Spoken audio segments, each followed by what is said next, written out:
External Affairs, Dr. Rajkumar Ranjan Singh, Foreign Secretary, Shri Vinay Kawatra, Their Excellencies, Heads of Foreign Diplomatic Missions, members of the Diplomatic Corps, and my senior colleagues from the Ministry of External Affairs.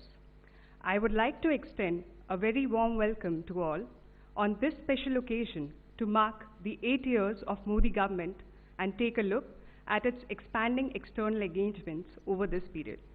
To begin the proceedings, I would like to invite you to watch a special film made for this occasion.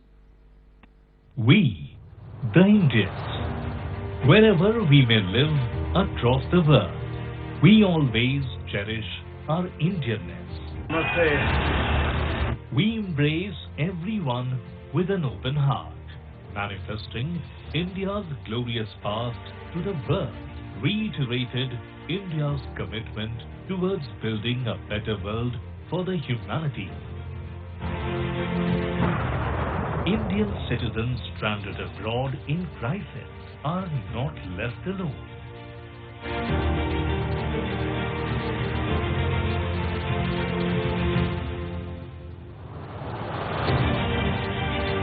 Bharat Mata ki Jai!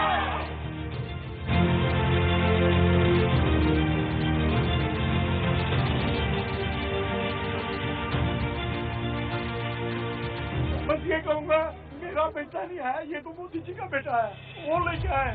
Sir, भगवान के बाद अगर घर में नाम लिया जा रहा था, तो सर वो आप थे। हम अफगानिस्तान से ससम्मान गुरु ग्रंथ साहब के स्वरूपों को भारत लाने में सफल रहे।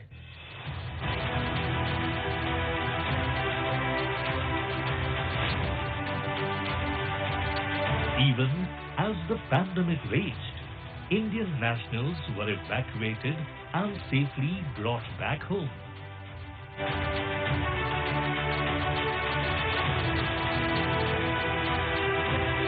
A newfound confidence has helped overcome all challenges in bringing our citizens home, from far and near, be it in groups or as individuals.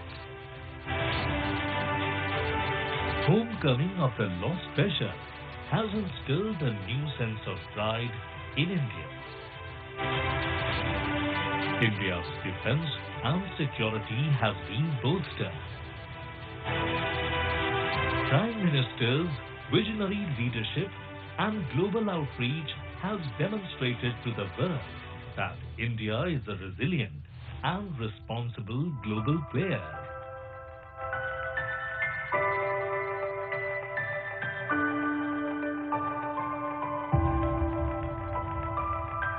India's neighborhood first policy has further consolidated the traditional bonds.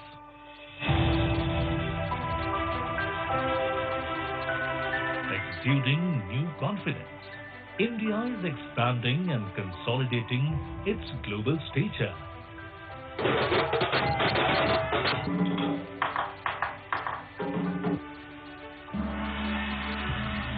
Emotionally connecting to diaspora, every occasion has been turned into a celebration.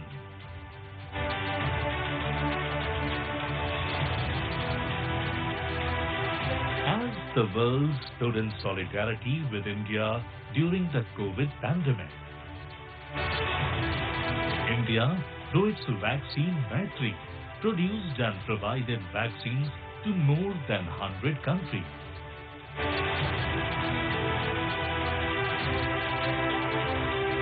I would like to thank the Indian government for giving us a huge number of COVID-19 vaccines. India has emerged as the first responder in crisis, particularly in the neighborhood.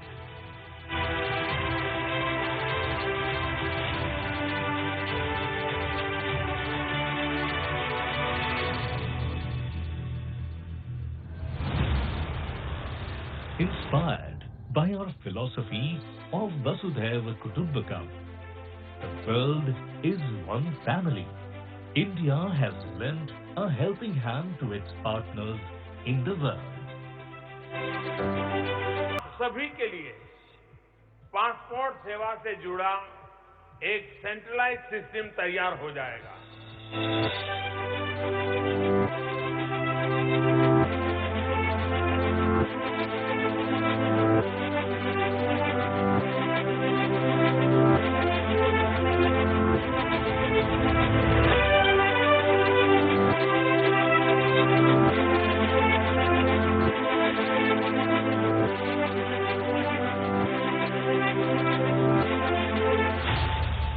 Now, the world joins India for yoga.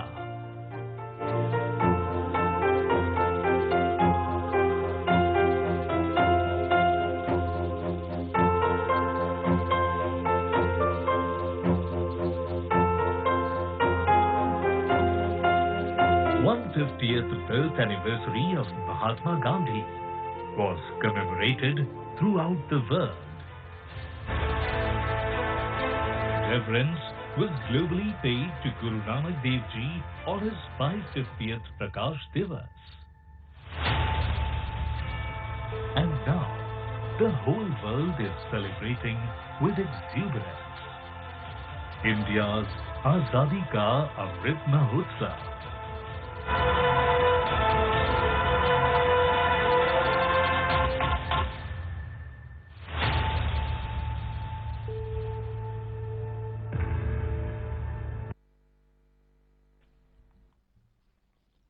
May I now invite External Affairs Minister Dr. S. Jaishankar to address the gathering.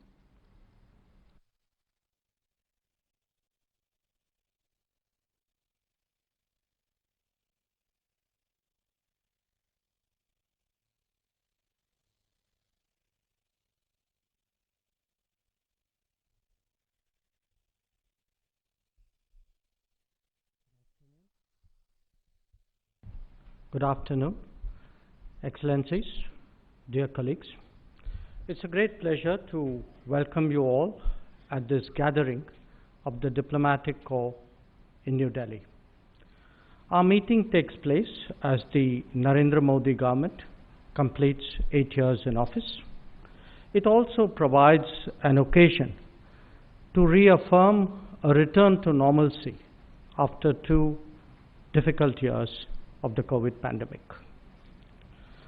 Since you all live here, the scale and intensity of change that India has experienced in these 8 years is perhaps more evident than it may be to others more distant. I'm sure that each one of you, in your own way, has tried to absorb that and communicate that back home.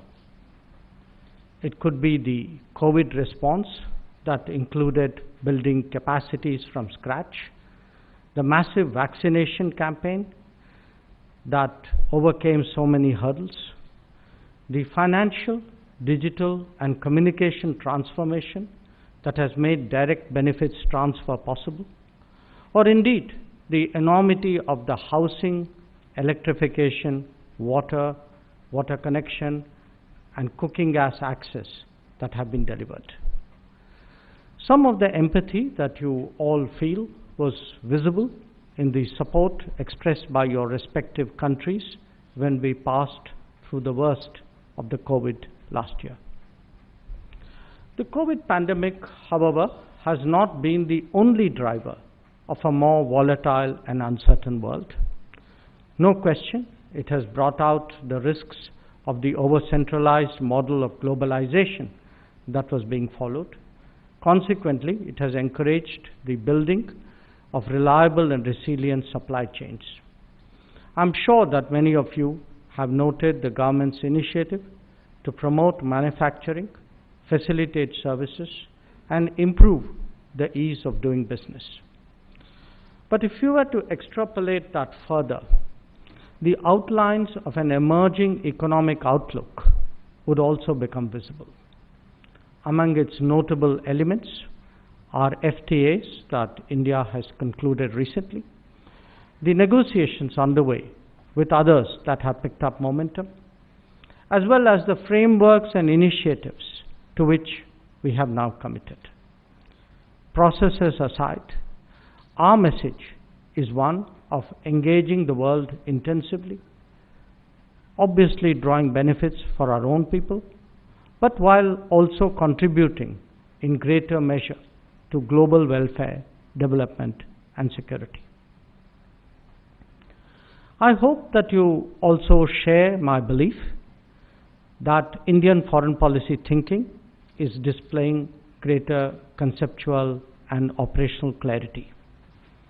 Whether it is explanation or communication, some of the contemporary catchphrases have been impactful in their public resonance. If you consider neighborhood first, for example, it is now clearly associated with a generous and non-reciprocal approach to our immediate proximity. We envisage India as a larger lifting tide for the entire region. Our investments in connectivity, expansion of contacts, and promotion of cooperation have also been noteworthy. Whether it was during COVID or the current economic challenges, India has gone the extra mile for its neighbors and will continue to do so. We have also articulated a sharp awareness of our extended neighborhood. It is expressed as an Act East policy, a Sagar outlook, a Gulf engagement, and a Central Asia initiative.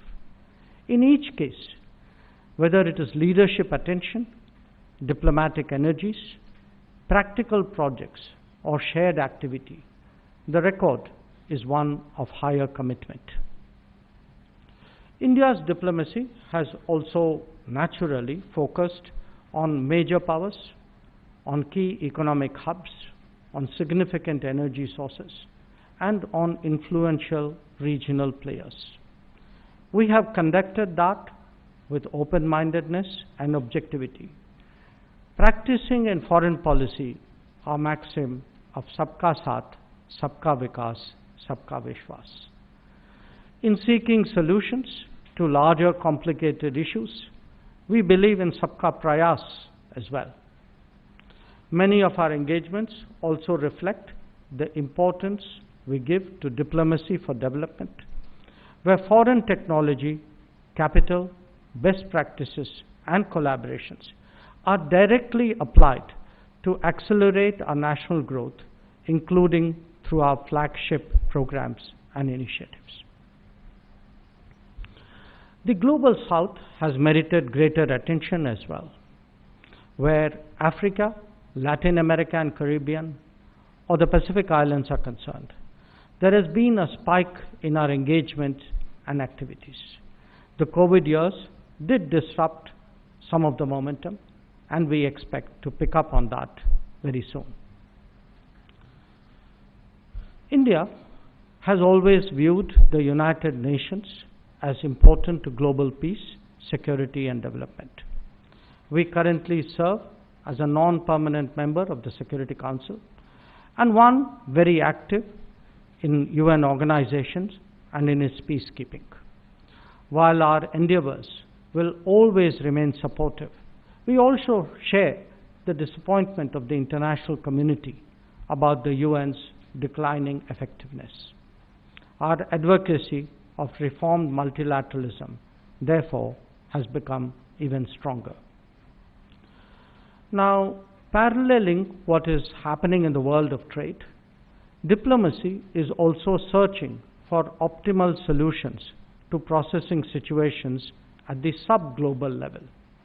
In recent times, the merits of engaging partners on agreed issues and defined domains are increasingly apparent. Some of these exercises are more flexible than others. They reflect convergences and intersections rather than congruence. These have resulted in quadrilaterals, trilaterals, and regional arrangements. The utility of 2+2 meetings with relevant players is also very apparent. An India that is more capable is also an India more sensitive to global expectations. The last 8 years have seen us undertake the responsibility of first responder in many situations, and you saw some examples in the film which we just watched. The earthquake in Nepal, the conflict in Yemen, the water crisis in the Maldives, mudslides in Sri Lanka, the typhoon in Myanmar, or the floods in Mozambique. All these are notable examples. But while doing so, we seek to strengthen the capacities of our partners as well. In that very spirit, we are responding to the food, health, and other requirements of the Afghan people now. Our historical ties warrant that we take the long view. Strengthening a rules-based order is a natural inclination of a polity like India. We value all opportunities to contribute to it. Our membership of the MTCR, Australia Group, and the Wassenaar Arrangement are therefore significant. As a nation with a substantial nuclear industry, we also look forward to joining the Nuclear Suppliers Group, overcoming the political impediments that are against global interest. It is not, however, just contingencies and mechanisms that India can make a difference. We are taking initiatives on global concerns that are truly consequential. The International Solar Alliance that we have collated now has 106 members. Similarly, the Coalition for Disaster Resilient Infrastructure is making steady progress. Our decisions and intentions have had a major bearing on climate action and climate justice. We are active too in shaping the global discourse on many other issues. It could be connectivity and maritime security, resilient and reliable supply chains, data and cyber security, or indeed terrorism, violent extremism, and black money. India has interests and views that it has put forward with assurance. Now, many of you have been our interlocutors in these exercises, and I thank you today for your understanding and cooperation. It would have left you with a clear sense that we take global issues, the global commons, and global good very, very seriously. The proof of the pudding is, however, in the eating, and that is certainly so when it came to our COVID response. We supplied made-in-India vaccines to 98 countries and continue doing so even today. Our medicines and medical personnel also made contributions abroad in these very crucial times.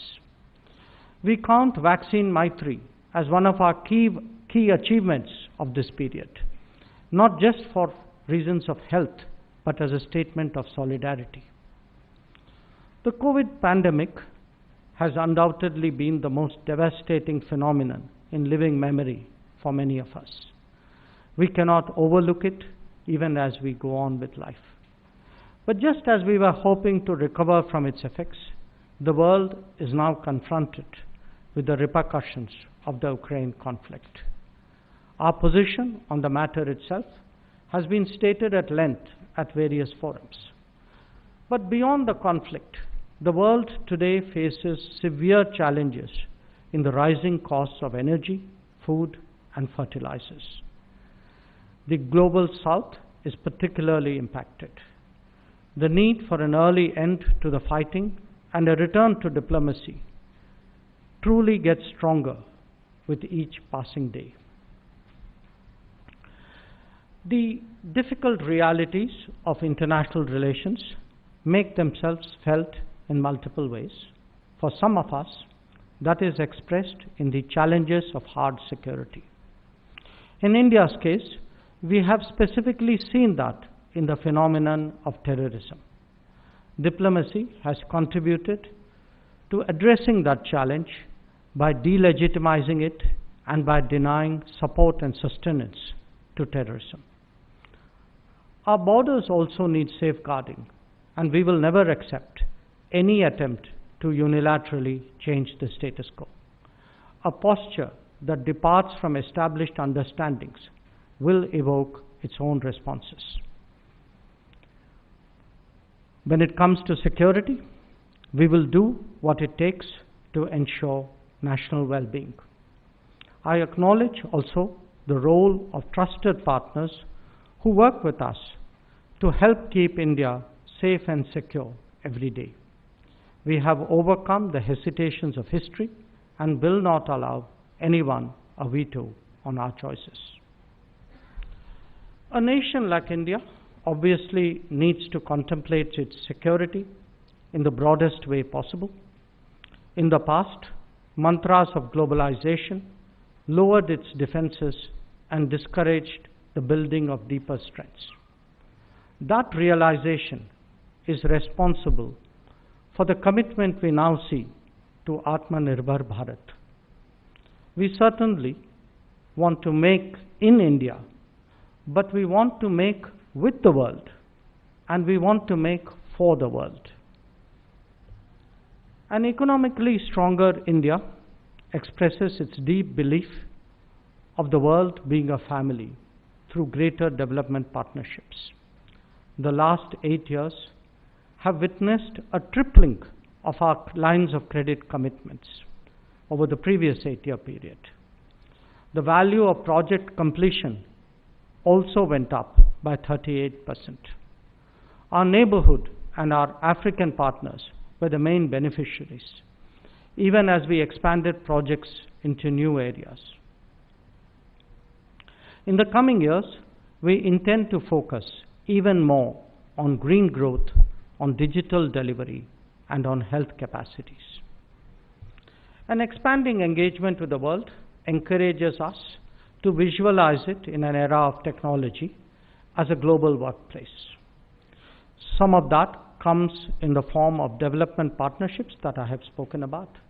But we do perceive that a knowledge economy requires smooth flow of talent and skills.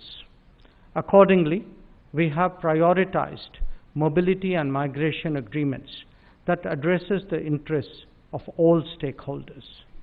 We note significant progress in that regard and would urge you all to appreciate the win-win outcomes that they generate. The million-plus Indian students studying abroad are also an important facet of India's external interaction. Responding effectively to their requirements is our shared responsibility.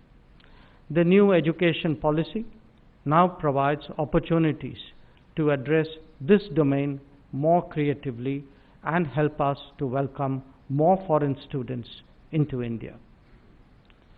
In a more globalized world, it is equally natural that a large number of Indian citizens and persons of Indian origin live in other countries.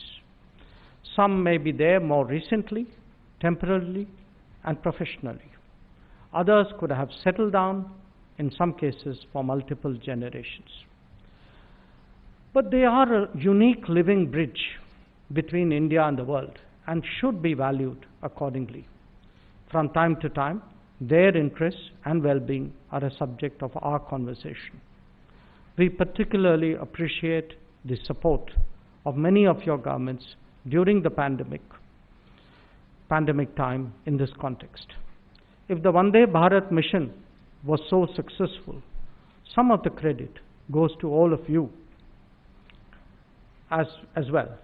Similarly, the support that we received from Ukraine's neighbors during Operation Ganga was also very valuable.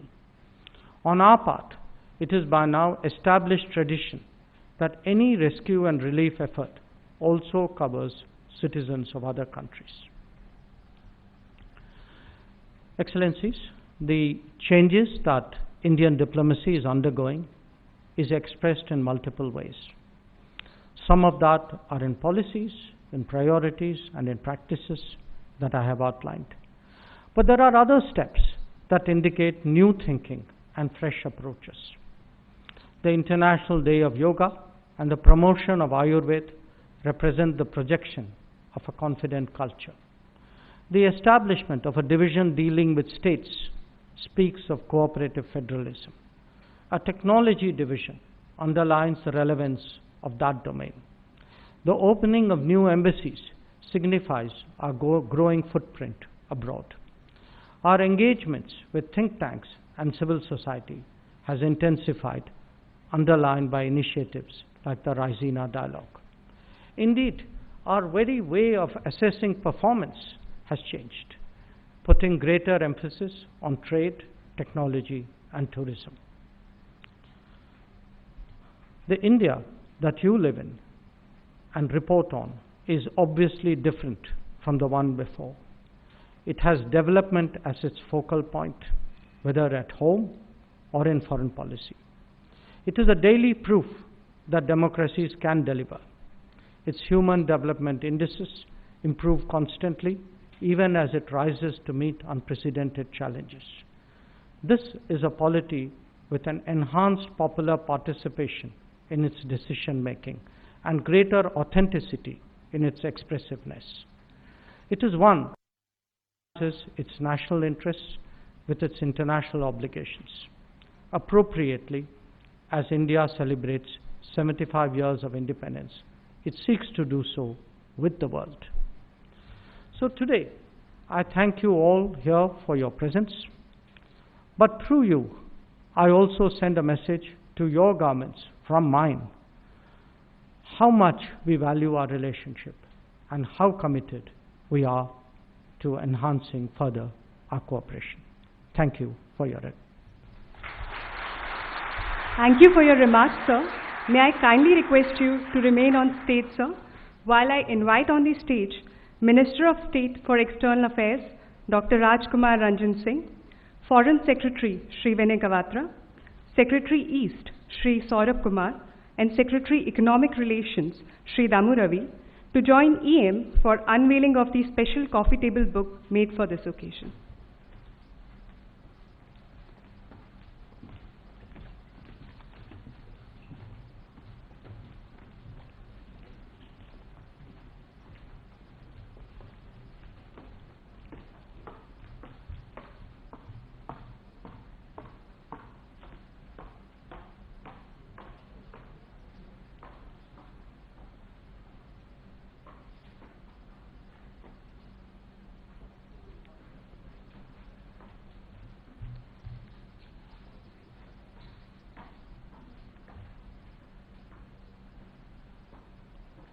This coffee table book, titled Citizen-Centric Foreign Policy, encapsulates the trajectory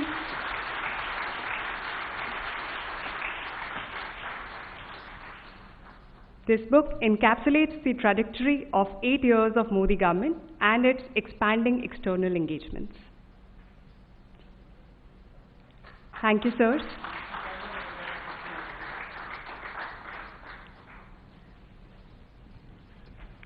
This brings us to the end of the event.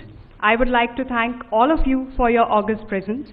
I now invite you to join for a high tea which will be served in the Shakuntalam Hall on the ground floor. Also, a copy of the coffee table book unveiled today is available for you to pick up at the exit. Once again, thank you all for being a part of this occasion.